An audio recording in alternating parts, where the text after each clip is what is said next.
Assalamualaikum warahmatullahi wabarakatuh. Anak-anakku yang lagi berada di rumah, selamat pagi, salam sejahtera untuk kalian semuanya. Di hari yang kedua pelaksanaan MPLS secara daring ini, saya akan memberikan materi hak, kewajiban, tata tertib sekolah, dan ekstra kurikuler di SMK Negeri 10 Malang. Perkenalkan dulu anak-anak, saya Pak Tris, Sutrisno SPD, Waka Kesiswaan. Nah, anak-anakku, di dalam pengertian hak dan kewajiban itu, tentunya kalian sudah sering berbicara mengenai hak dan kewajiban. Pengertiannya apa sih hak itu? Nah, pengertian dari hak adalah merupakan sebuah kewenangan atau segala sesuatu yang berhak dimiliki oleh setiap individu sejak dia dilahirkan di dunia ini. Yang dalam Kamus Besar Bahasa Indonesia, hak itu meliputi kekuasaan, kepemilikan, kewenangan, kepunyaan, dan segala hal dalam berbuat sesuatu. Apa sih contohnya hak? Saya yakin kalian sudah sering berbicara mengenai iki hakku dan seterusnya. Nah, ini ada beberapa contoh yang saya berikan. Yang pertama adalah hak untuk hidup. Setiap orang itu berhak untuk hidup.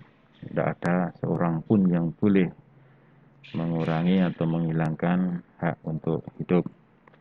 Yang kedua adalah hak untuk mengeluarkan pendapat, lalu hak untuk dihargai, dihormati, dan hak untuk memperoleh kebebasan. Nanti di akhir materi ini saya akan memberikan tugas loh ya, dan harus dikerjakan, dikumpulkan di kantong tugas yang nanti akan segera saya share. Lalu apa sih hak kalian, hak anak-anak selama di sekolah? Nah ini, hak kalian di sekolah yang pertama adalah mengikuti proses pembelajaran di sekolah, lalu mendapatkan perlakuan yang sama dalam proses pembelajaran.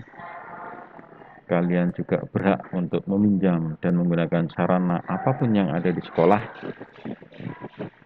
entah itu di perpustakaan atau meminjam alat-alat bengkel atau yang lainnya. Kalian juga berhak mengikuti kegiatan ekskul di sekolah yang nanti pembahasan ekstrakurikuler lebih lanjut setelah hak dan kewajiban juga tata tertib. Lalu kalian juga berhak menjadi pengurus OSIS atau anggota kepanitiaan dalam kegiatan kesiswaan. Demikian juga kalian juga mendapatkan hak untuk mendapatkan bimbingan dari para guru dalam upaya mencapai prestasi secara optimal. Di samping hak, tentunya ada kewajiban. Jangan hak saja yang kalian tuntut, tapi kewajiban juga harus dilaksanakan. Apa saja kewajiban kalian? Tentunya harus kita tahu dulu apa sih kewajiban itu. Kewajiban adalah sesuatu yang harus dilakukan atau dilaksanakan. Wajib sifatnya. Kewajiban adalah keharusan memenuhi suatu tuntutan apapun yang terjadi dalam kondisi apapun itu dan akan ada suatu imbas balik bila kita memenuhi maupun tidak memenuhinya. Lalu apa kewajiban kalian selama di sekolah? Di sini sudah saya tuliskan banyak contoh-contohnya, yaitu yang pertama menghormati dan menghargai para guru, kepala sekolah, dan karyawan. Bahkan di sekolah itu ada, kalau mungkin kalian mengenal Pak Kebon atau Pak Bun atau yang tukang bersih-bersih, kalian tetap juga harus menghormati mereka. Kenapa? Tanpa mereka, sekolah bayangkan seperti apa kotornya. Jangan lalu kalian seenaknya sendiri membuang sampah sembarangan. Tentunya dengan menghormati mereka, kalian tidak akan membuang sampah sembarangan. Lalu yang kedua adalah sopan santun dalam berbicara dan bertingkah laku. Saya jadi ingat karena saya masuk grup kelas kalian sering kalau berbicara seperti seakan-akan di dalam grup itu adalah semua teman kalian. Jadi pakai bahasa-bahasa anak-anak. Sekali lagi saya tekankan, sopan santun dalam berbicara dan bertingkah laku. Ini merupakan kewajiban kalian. Jadi hati-hati dalam bertindak agar kalian tidak menyinggung perasaan atau yang lainnya. Lalu mengikuti proses pembelajaran sesuai dengan waktu yang telah ditetapkan sekolah secara tertib. Artinya, saat kapan masuk, saat kapan pulang, saat kapan masuk pelajaran, kalian sudah mendapatkan jadwal. Kewajiban kalian adalah menepati jadwal itu dan tidak melanggarnya. Lalu, kewajiban yang lain adalah selalu hadir di sekolah paling lambat 5 menit setelah tanda bel masuk ruang kelas dibunyikan. Selanjutnya adalah selalu aktif mengikuti kegiatan upacara bendera, karena upacara bendera itu merupakan kewajiban dari bukan hanya kalian saja, tapi juga para bapak ibu guru untuk peningkatan disiplin kita bersama. Lalu kewajiban-kewajiban yang lain, kewajiban kita yang lain, kewajiban kalian yang lain. Di sini saya tuliskan selalu aktif mengerjakan tugas yang diberikan guru dengan tertib dan melaporkan atau menyerahkan tugas tepat waktu. Berpakaian seragam sekolah sesuai ketentuan yang telah ditetapkan sekolah. Kemarin sudah saat pra MPLS sudah saya berikan, saat Senin harus menggunakan seragam apa, Selasa apa, dan seterusnya kalian sudah saya ingatkan. Nah, itu jangan sampai dilanggar karena sudah merupakan satu kewajiban. Lalu memelihara rambut dengan rapi, artinya kalau panjang ya harus dipotong sesuai dengan aturan. Kemarin saat masuk ada beberapa anak yang belum siap untuk mematuhi peraturan tentang rambut, yaitu kalau cowok 3, 2, 1, jangan lebih.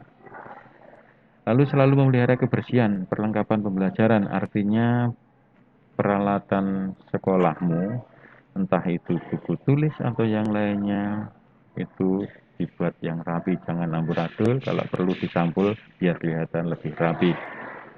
Lalu selalu memelihara dan menjaga kebersihan kelas. Ingat anak-anak, di dalam kelas beda dengan di sekolahmu.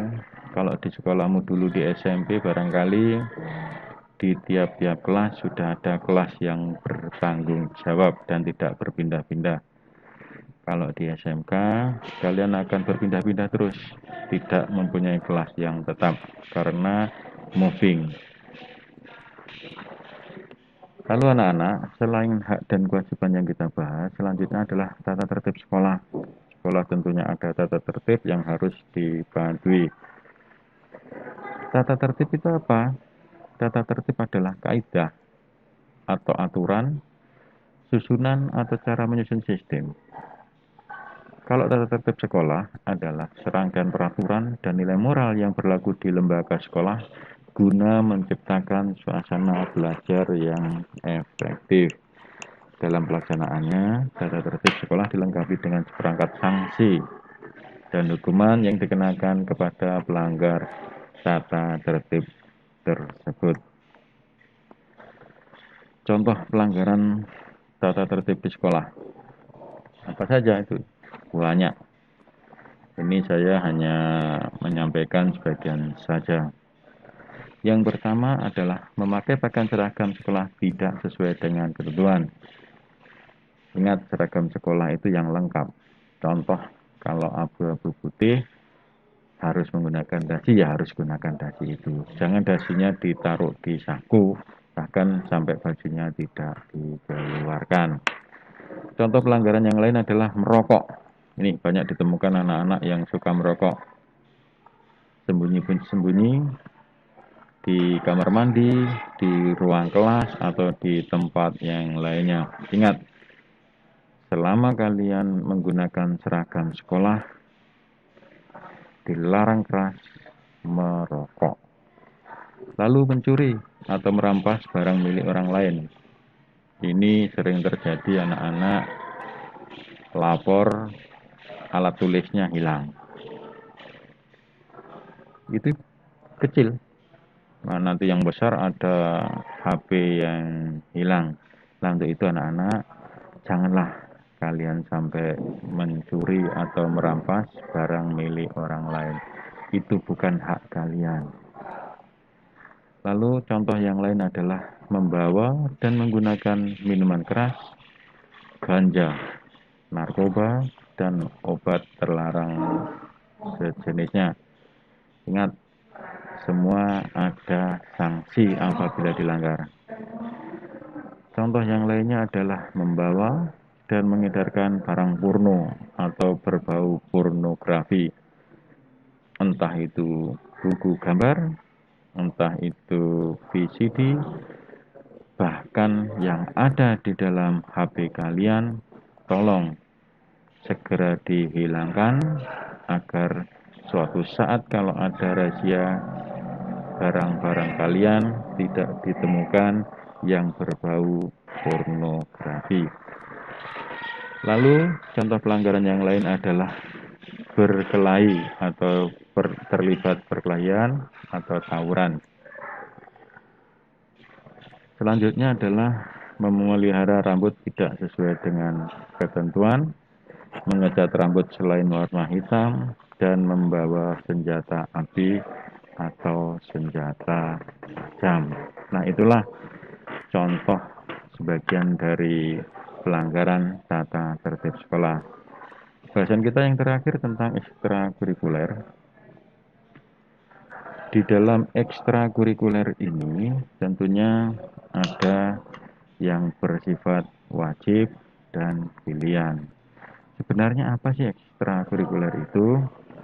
Ekstrakurikuler atau ekskul adalah salah satu kegiatan atau aktivitas tambahan yang dilakukan di luar jam pelajaran, yang dilakukan baik di sekolah atau di luar sekolah, dengan tujuan untuk bisa mendapatkan tambahan pengetahuan, keterampilan, serta wawasan, dan juga membantu di dalam membentuk karakter peserta didik sesuai dengan minat serta bakat tiap-tiap individu. Lalu apa saja jenis-jenis ekstrakurikuler? Ada dua jenis ya kegiatan ekstrakurikuler, yaitu yang bersifat wajib, artinya harus diikuti, wajib itu tidak boleh tidak, dan ekstrakurikuler pilihan. Apa saja di SMK 10 ekskul wajibnya? Ekskul wajib itu sebenarnya merupakan program ekstrakurikuler yang harus diikuti oleh seluruh peserta didik, terkecuali bagi peserta didik dengan kondisi tertentu yang tidak memungkinkan untuk mengikuti kegiatan ekskul tersebut. Yang pertama, pramuka. Yang kedua, ketarunaan. Barangkali di dalam kegiatan ekskul pramuka dan ketarunaan perlu ketahanan fisik. Tentunya apabila ada anak yang tidak memungkinkan untuk ikut, silahkan nanti izin pada pembinanya saja. Tapi tetap kalian harus hadir dan melaksanakan absensi di dalam ekstra tersebut. Selain ekskul wajib, tentunya ada ekskul pilihan. Ini banyak sekali ekskul pilihan di SMK 10. Ekskul pilihan ini merupakan program pilihan ekstrakurikuler yang dapat diikuti oleh peserta didik sesuai dengan minat, bakat, dan minatnya masing-masing. masing-masing. Lalu apa saja yang ada di SMK 10? Yang pertama basket. Kebetulan kita punya indoor yang representatif yang cukup untuk melaksanakan kegiatan basket. Lalu yang kedua volley. Volley ini kebetulan juga di dalam satu indoor. Nanti untuk hari-harinya silahkan kalau kalian ikut ekskul tertentu, silahkan komunikasi dengan pembinanya. Ini futsal.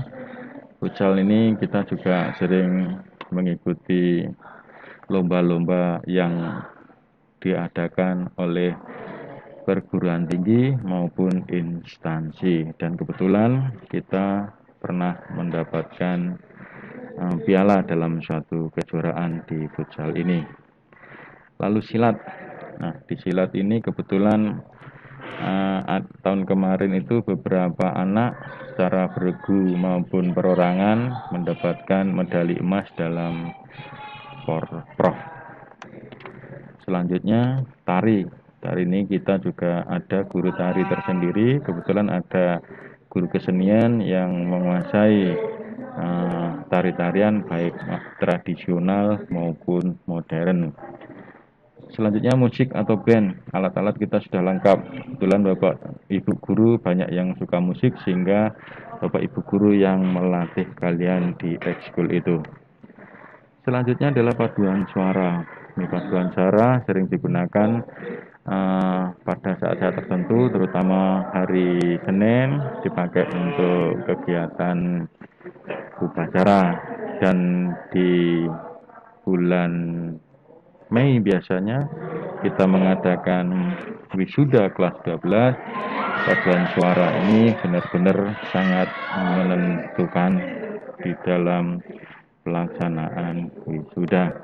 Selanjutnya adalah BDI, ini Badan Dakwah Islam. Kita juga punya hadrah yang sering disewa oleh luar. Lalu broadcasting, ini perfilman. Ada guru kita yang sanggup untuk memandu kalian, membina kalian dalam membuat film. Lalu ada English Club. Ini juga yang berminat silahkan nanti bergabung di ekskul itu. Kebetulan ada guru kita juga yang menguasai benar di kegiatan ekskul English Club. Selanjutnya adalah kursus mengemudi yang biasanya di luar itu kita mengadakan ekskul di SMK 10. Jadi ekskul mengemudi, silahkan yang ingin bisa barangkali mengikuti di sekolah, itu sudah gratis. Selanjutnya adalah boxing, ini yang baru. Boxing ini tinju. Ini diadakan mulai tahun ini dengan tujuan bagi anak-anak yang senang berantem barangkali bisa masuk ke dalam ekskul pilihan boxing. Lalu drone. Nah, ini drone tahun kemarin kita mengikuti LKS, lomba kompetensi siswa. Drone kita belum bisa karena kemarin masih eksibisi. Nah, ini harapannya dengan adanya ekskul pilihan drone ini ada anak yang berminat, dan apabila nanti waktunya tiba ada lomba, akan kita ikutkan lomba, terutama LKS sasarannya. Lalu kewirausahaan, ini kalian akan dibina oleh guru kewirausahaan agar kalian bisa berwirausaha, karena SMK adalah cirinya wirausaha. Lalu karate. Karate ini juga sudah kita hubungi pelatih karate yang siap untuk membina kalian. Lalu yang terakhir adalah sepeda dan mobil listrik.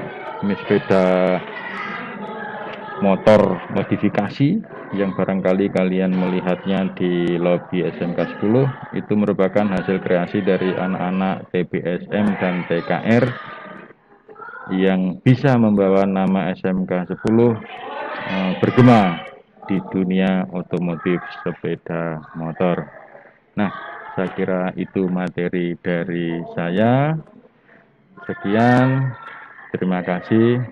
Setelah ini, tunggu saya akan memberikan tugas yang harus kalian kerjakan. Nanti silakan kerjakan di kertas, difoto, lalu dikirim di kantong tugas yang nanti akan saya unggah. Sekali lagi, sekian, terima kasih, tetap semangat, jaga kesehatan, dan jangan lupa bahagia. Assalamualaikum warahmatullahi wabarakatuh.